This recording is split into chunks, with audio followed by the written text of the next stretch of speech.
दोस्तों जैसे जैसे फ्यूल के प्राइसेस ऊपर जाते हैं वैसे वैसे सस्टेनेबल मोबिलिटी एक बहुत इंपॉर्टेंट टॉपिक बन जाता है नए कार बायर्स के लिए। अब यहाँ पर उनके दिमाग में ये रहता है कि जो गाड़ी मैं खरीद रहा हूँ उसको एक अफोर्डेबल तरीके से चला पाऊँ, वो मेरी जेब में बहुत ज्यादा छेद ना करे, और उसके साथ साथ मैं उसकी ईएमआई भी दे रहा हूँ, मैं उसके साथ साथ उसका डाउन पेमेंट भी देकर आया हूँ, और उसके साथ साथ मैं यहाँ पर उसकी मेंटेनेंस की कॉस्ट भी पे कर रहा हूँ। तो वहां पर थोड़े से अफोर्डेबल तरीके से यानी कि थोड़े से कम फ्यूल एक्सपेंसेस के साथ में मैं उसे चला सकूं। अब सीएनजी कार्स ने इस सारे टॉपिक के अराउंड बहुत अच्छा अपने आप को प्रूव किया और बहुत जबरदस्त पॉपुलैरिटी भी गेन की है इंडिया में कुछ टाइम से। और यहाँ पर हमने देखा है कि पिछले कुछ सालों में इंडिया में बहुत अच्छी अच्छी सीएनजी गाड़ियां भी हमें देखने को मिली है, जहां पर हमें अच्छी खासी बूट स्पेस भी टाटा के द्वारा और हुंडई के द्वारा दी गई है। आज की इस वीडियो में दोस्तों मैं आपसे बात करने वाला हूँ, क्या सीएनजी गाड़ी लेना 2025 के अंदर वर्थ इट है या फिर आपको और ऑप्शंस की तरफ देखना चाहिए। इस पूरे टॉपिक पे डिस्कशन करेंगे और मैं आपको अलग अलग तरीके से हर एंगल से बताऊंगा कि क्या इसके प्रॉन्स एंड कॉन्स हैं, क्या ईवी के प्रॉन्स एंड कॉन्स हैं। तो ये वीडियो बहुत ज्यादा इंटरेस्टिंग होने वाली है। नमस्कार दोस्तों, आप है ईएम कार्स एवरीमेड कार्स पर, जहां पर आपको automotive related all sorts of information provide की जाती है विद कंप्लीट ऑनेस्टी। आगे बढ़ने से पहले I will request you to please subscribe this channel and press the bell notification icon to get the latest updates of our videos. दोस्तों आज की डेट में सीएनजी गाड़ियां इंडिया के अंदर पॉपुलर क्यों है, सबसे पहले मैं आपको ये बता देता हूँ। सीएनजी गाड़ियां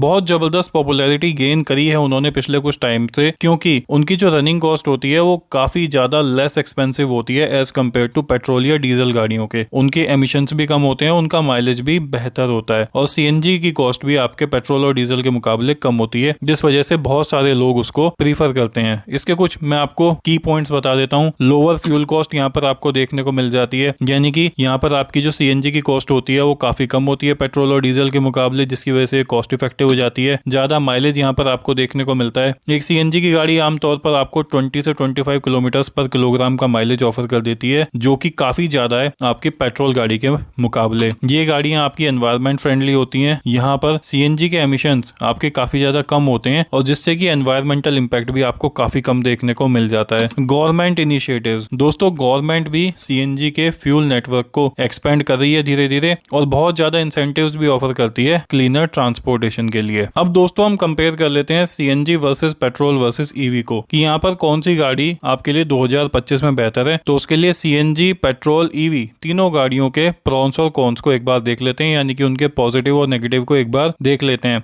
सबसे पहले हम बात करते हैं सीएनजी गाड़ियों की। तो यहाँ पर आपको क्या पॉजिटिव देखने को मिल जाते हैं? Lesser fuel expenses, better mileage than petrol cars, यहाँ पर आपको बेहतर माइलेज देखने को मिलता है। एनवायरमेंट फ्रेंडली ये गाड़ियां आपको देखने को मिलती हैं, और यहाँ पर आपको गवर्नमेंट इनिशिएटिव्स भी देखने को मिल जाते हैं। यहाँ पर क्या कॉन्स आपको देखने को मिलते हैं, क्या डिमेरिट्स देखने को मिलते हैं, कि सीएनजी स्टेशंस की जो अवेलेबिलिटी होती है वो कम हो जाती है, यानी कि limited CNG fuel stations in some places, slight performance drop compare to petrol. जो सीएनजी गाड़ियों की परफॉर्मेंस होती है वो उतनी नहीं होती है जितनी की आपकी पेट्रोल गाड़ियों की आपको देखने को मिलती है, यानी कि वहां पर आपका थोड़ा सा पावर में और टॉर्क में डिफरेंस आ जाता है। उसी के साथ साथ यहाँ पर आपको बूट स्पेस की प्रॉब्लम भी देखने को मिलती है। यहाँ पर सीएनजी सिलेंडर लगे होने की वजह से, जो कि आमतौर पर 55 से 60 लीटर का होता है, आपका बूट स्पेस काफी ज्यादा कॉम्प्रोमाइज हो जाता है। उसके बाद में बात कर लेते हैं पेट्रोल की कार्स के, यानी कि यहाँ पर इसके डिमेरिट्स और मेरिट्स की। तो सबसे पहले मेरिट्स की बात करें तो यहाँ पर wide availability of fuel station है। आपको नहीं सोचना पड़ता है कि आपको रिफ्यूल कब कराना पड़ेगा, आराम से आप इसको कहीं पर भी फ्यूल स्टेशन पर आपको पेट्रोल अवेलेबल हो जाता है। उसके बाद में यहाँ पर आपको बेटर पावर और परफॉर्मेंस देखने को मिल जाती है। यहाँ पर आपकी इस गाड़ी की परफॉर्मेंस बहुत अच्छी हो जाती है पेट्रोल में। यहाँ पर आपको कोई रेंज एंग्जाइटी नहीं देखने को मिलती है आसानी से, क्योंकि आपके पेट्रोल पंप्स की अवेलेबिलिटी इतनी आसानी से होती है। हर 5-10 किलोमीटर, 15-20 किलोमीटर, 50 किलोमीटर पर आराम से आपको पेट्रोल पंप देखने को मिलता है।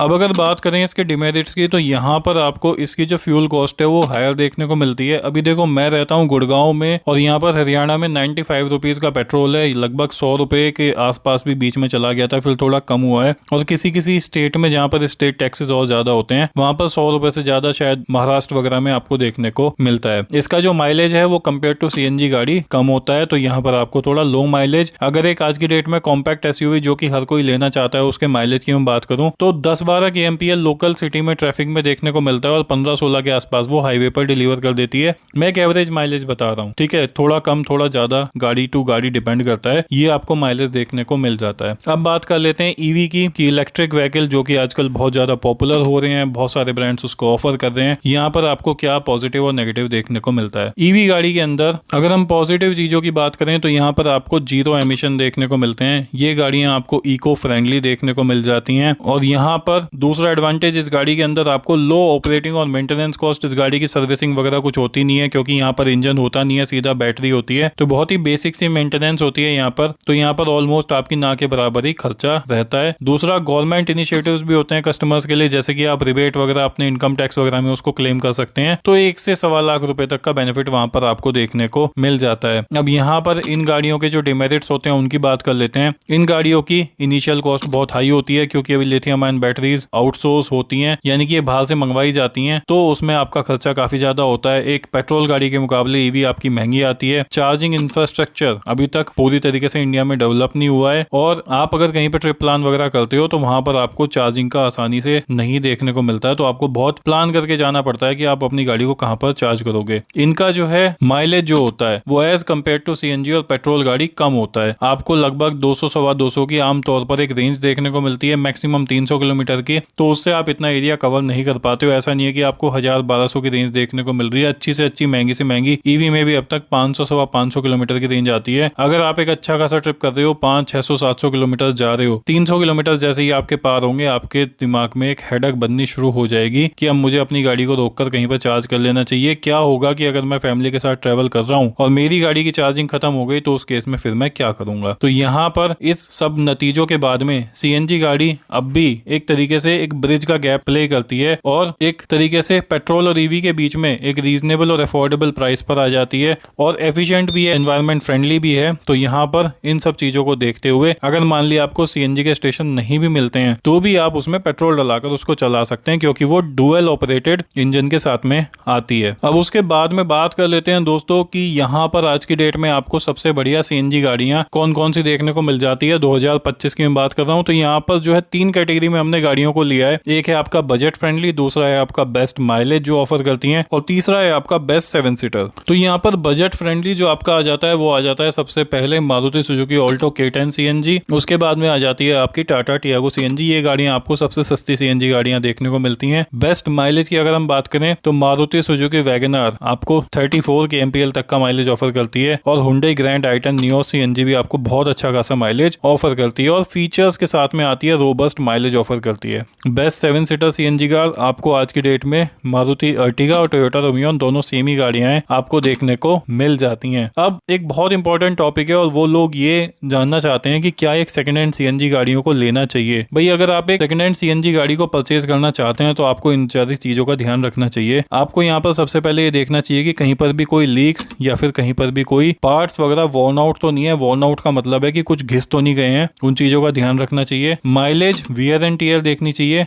एक्सेसिव माइलेज अगर होगा गाड़ी का तो भी प्रॉब्लम की बात है, उसमें आपको फ्रीक्वेंट मेंटेनेंस की जरूरत पड़ेगी। उसके बाद में अच्छी तरीके से रजिस्ट्रेशन डॉक्यूमेंट्स को वेरीफाई करना चाहिए। यहाँ पर आपको देखना चाहिए कि आपका जो व्हीकल है जो आप खरीद रहे हो वो आपका सीएनजी यूज के लिए आरटीओ अप्रूव्ड होना चाहिए, क्योंकि बहुत से लोग आफ्टर मार्केट सीएनजी लगवा लेते हैं, खरीदते पेट्रोल पर हैं, टैक्स पेट्रोल के हिसाब से भरते हैं, लेकिन सीएनजी बाद में लगवा लेते हैं। उसके बाद में वहां पर उसकी सर्विस हिस्ट्री को भी देखो कि यहाँ पर अच्छी तरीके से इसकी सर्विस हुई है कि नहीं, और वहां पर सीएनजी की भी आपकी चेकिंग हुई है कि नहीं, हाइड्रो टेस्टिंग जिसको हम बोलते हैं। अब बात कर लेते हैं दोस्तों कि क्या 2025 के अंदर सीएनजी गाड़ी खरीदना इकोनॉमिकल है। तो हम एक बार कंपेयर कर लेते हैं सीएनजी की, पेट्रोल की और डीजल की रनिंग कॉस्ट को। तो आज की डेट में आप एक चार्ट में देख सकते हो सीएनजी गाड़ी की जो कॉस्ट पर किलोमीटर है, पर किलोग्राम है सॉरी, वो है 80 रुपए पर किलोग्राम, पेट्रोल की 110 रुपए पर लीटर है, और डीजल मोटा मोटा 100 रुपए पर लीटर है। माइलेज सीएनजी गाड़ी का 25 किलोमीटर पर किलोग्राम है, पेट्रोल का 18 किलोमीटर पर लीटर है, जो कि हमने टोटल एक एवरेज माइलेज लिया है, और डीजल में 22 किलोमीटर पर लीटर है। कॉस्ट पर किलोमीटर जो निकल कर आती है वो 3.2 किलोमीटर निकल कर आती है, ₹3.2 पर किलोमीटर। पेट्रोल में 6.1 किलोमीटर, यानी कि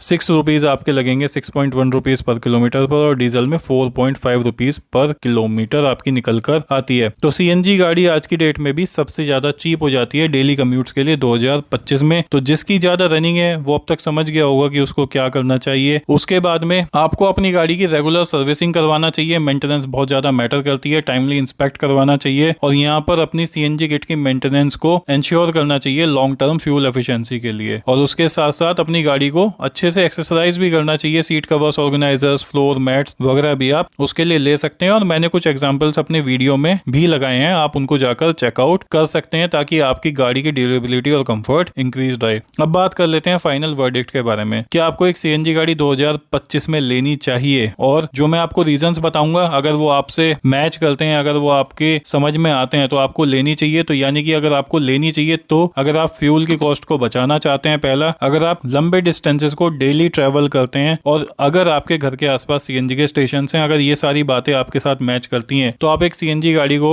ले सकते हैं। और नो, अगर ये बातें आपके साथ मैच करती हैं कि अगर आपको एक गाड़ी बहुत ही जबरदस्त और परफॉर्मेंस वाली चाहिए, आपको नहीं लेना चाहिए। अगर आपको ऐसे एरिया में रहते हैं जहां पर कि सीएनजी के स्टेशंस की अवेलेबिलिटी नहीं है तो भी आपको अवॉइड करना चाहिए। और अगर आपको बहुत ज्यादा ट्रैवल करने में बूट स्पेस की जरूरत है तो भी आपको सीएनजी गाड़ी को अवॉइड करना चाहिए। तो ये वो सारी बातें हैं जिस वजह से आपको एक सीएनजी गाड़ी को अवॉइड करना चाहिए। गवर्नमेंट धीरे धीरे सीएनजी के फ्यूल स्टेशन को इंक्रीज कर रही है और फ्यूल प्राइसेस भी फ्लक्चुएट हो रहे हैं। तो सीएनजी अभी भी एक स्मार्ट चॉइस है बजट कॉन्शियस इंडियन बायर्स के लिए 2025 में। और लॉन्ग टर्म बेनिफिट्स और रीसेल वैल्यूज के लिए ईवी को भी कंसीडर किया जा सकता है। आई होप ये वीडियो देखकर आपको कहीं ना कहीं जानकारी मिली होगी कि क्या आज की डेट में एक सीएनजी गाड़ी लेना फायदे का सौदा हो सकता है। और सीएनजी के ऊपर मैंने एक डेडिकेटेड प्लेलिस्ट बनाई हुई है जिसमें मैंने तमाम तरीके की वीडियोस की हैं। अगर आप उसके लिए जानना चाहते हैं तो आप उस प्लेलिस्ट को जरूर एक्सप्लोर कर सकते हैं। और मैंने खासकर, अगर आपको कंफ्यूजन है एक पेट्रोल और सीएनजी गाड़ी के लिए, तो मैंने लाइव कैलकुलेशन करके दिखाया है जिसमें मैंने बताया है कि कब आपको एक पेट्रोल की गाड़ी लेनी चाहिए आपकी डेली रनिंग के हिसाब से और कब आपको एक सीएनजी की गाड़ी लेनी चाहिए। आपको उसका लिंक जरूर डिस्क्रिप्शन में मिल जाएगा, उस वीडियो को जाकर जरूर देखिएगा। Thank you so much for watching this video. दोस्तों, वीडियो अच्छी लगी हो तो उसको लाइक शेयर जरूर कीजिएगा, चैनल को सब्सक्राइब कीजिएगा और बेल नोटिफिकेशन को प्रेस कीजिएगा। Thank you so much for watching the video दोस्तों। Bye bye, take care of yourself and remember always drive safe. Bye bye दोस्तों।